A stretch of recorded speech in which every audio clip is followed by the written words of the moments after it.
what we are seeing here is we are seeing the crucifixion of the common man on the cross of the vanity of J. Powell. In 2020, J. Powell went on US prime television, daytime television, and he said, folks, we got this. We at the Federal Reserve, we're printing money.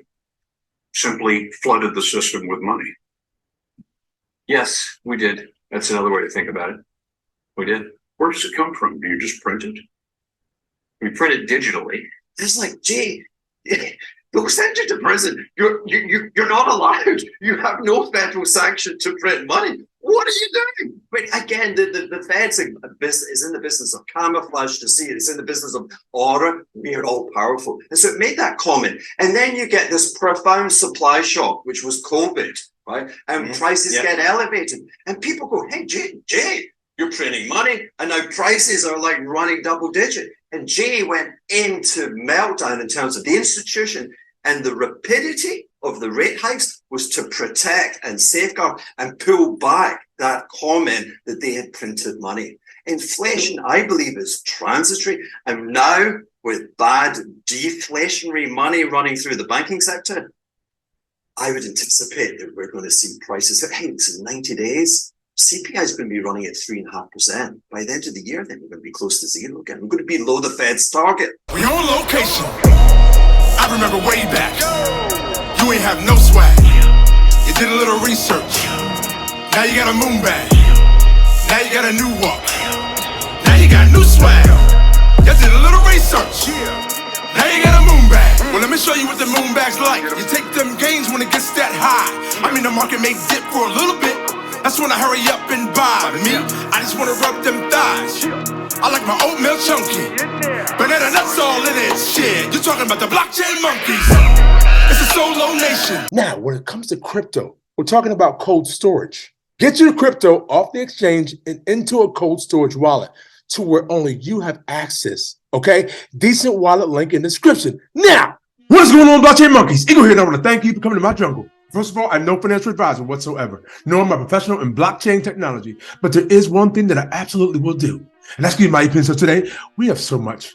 I mean, there is just absolutely so much to get to, so much happening in this crypto space, so much to keep. As a matter of fact, ladies and gentlemen, you had better keep your head on a swivel.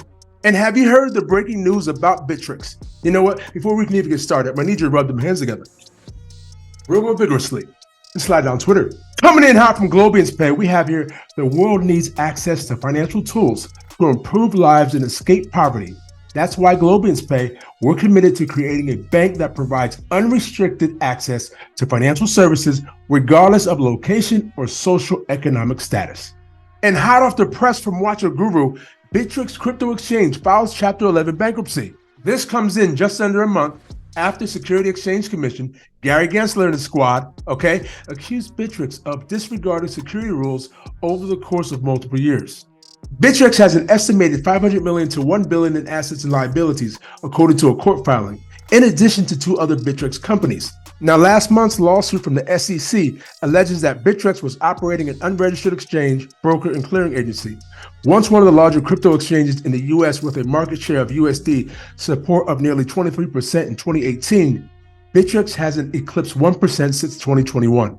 So we have got to give a huge shout out to the Black Women Blockchain Council. As you can see here, Deloitte integrates blockchain technology for streamlined digital credentials. Deloitte, one of the world's largest accounting firms, is integrating blockchain technology to streamline its verification processes. Now, we already knew Deloitte was using blockchain such as VeChain, but we didn't know about this, okay? The firm has partnered with Kilt Protocol, which runs on Polkadot. Now, let's take a look at Kilt and what they're doing. Now, what I thought was unique about Kilt is the fact that they don't need all your data to identify you. Take a look. When the internet was invented, it was supposed to be a shared space. It was meant to be decentralized and democratic. Today, every time people want to use a new service on the internet, they have to register. And this leads to several problems. The usernames and passwords are supposed to be their own secret, but in fact, they are shared with the companies running the services. These companies store massive amounts of user-generated data in huge centralized silos, which makes them a very attractive target for hacker attacks. On top of that, By gathering more and more data, the companies eventually turn into powerful monopolies. Monopolies are a potential threat for innovation because smaller companies with alternative, maybe better ideas need to make huge efforts to compete with them. All this has led to a loss of trust in the internet. Wouldn't it be democratic and fair if everybody could own their data themselves? With services built on the blockchain protocol KILT, we can now transfer this very successful concept from the analog world into the digital world. KILT protocol allows the user to claim any kind of characteristic about herself to a trusted entity that we call a tester. If the attester considers this claim to be true, he can certify it. He hands out the certificate to the user, called claimer, and stores a hash value of the certificate on the KILT blockchain. As certificates sometimes become invalid, attesters can revoke them at any time on the KILT blockchain. Are you seeing this innovation right here, ladies and gentlemen? Once the claimer received her certificate, she can present it to the services she wants to use. If the verifier of the service trusts the attester, he can check the validity of the certificate by comparing it to the hash on the blockchain. Since the attester is not involved in the verification process, the behavior of the claimer remains unknown to him.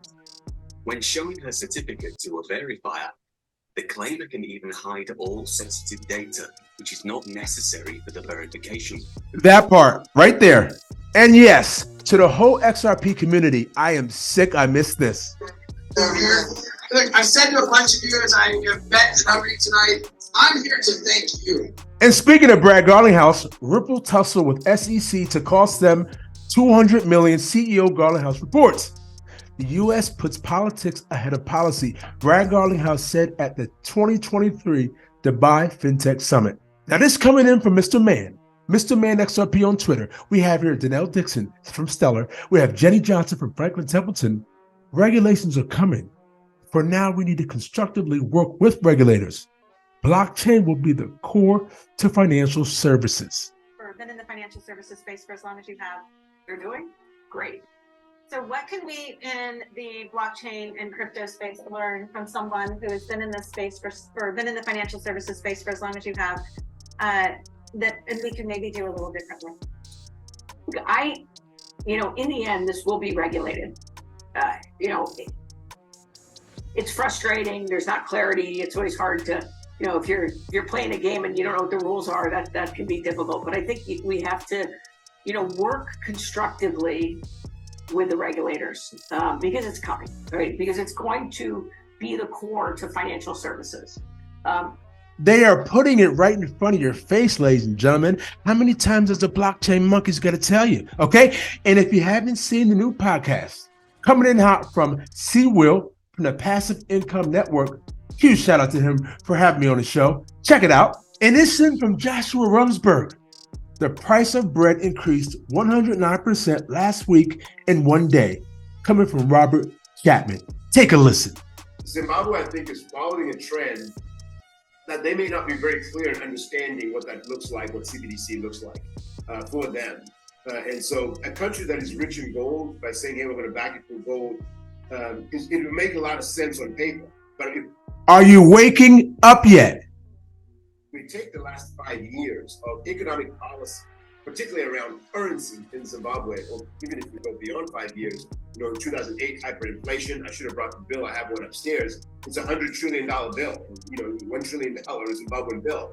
Super hyperinflation, and we're there right now. It's 1 to 2,000. Bread. Goodness. Bread just increased 109% last week in one day. Yeah. So when I hear the governor of the Reserve Bank saying that they're moving towards a CBDC without real economic policy and transparency and making sure there's verifiable asset to back this, it becomes very concerning for me. And so before I let you go, I'll leave you with Vendale coming in hot from the Black Swan Capitalist. New interview. We got Francis Hunt, which predicts that the prices of XRP and XLM will skyrocket in the near future, replacing new heights that we've never seen before in this crypto space. These guys are head very high security clearance. So, go ahead. Ripple, that doesn't mean you can't profit from it. Most things, almost everything you touch is somebody else's money that you're playing on their board game, essentially, and they write the rules. Like you said earlier, in every crisis, you don't let it go to waste. There's tons of profit to make on this, especially when we're talking about the transition of the global value into a digital ledger. So there's going to be a lot of money to be made here. When we start talking about like XRP, I think it should go up immensely. So, and should you take the profits? Yes, you should. And go buy gold. The profits on Lumen as well, XLM and XRP. We have two very big technical macro calls on. And I'd shock you if I gave you the numbers, and I would do a chart share on that. Maybe it's one for a later day. But people in our community know exactly where we stand. Cause it's the standard in this bitch. XRP. I went to YouTube University, and now they mocking me with no degree. We saying by the swift, keep it walking. Respect your elders in these bushes. Bitcoin is talking. You don't have to be rich to be taking advantage of this. This was the beginning of the greatest transformation of wealth the world has ever fucking seen since World War II. Blockchain. We talking about an intellectual choo-choo train. It's DLT up in the streets, man. That's why we rip all on that blockchain.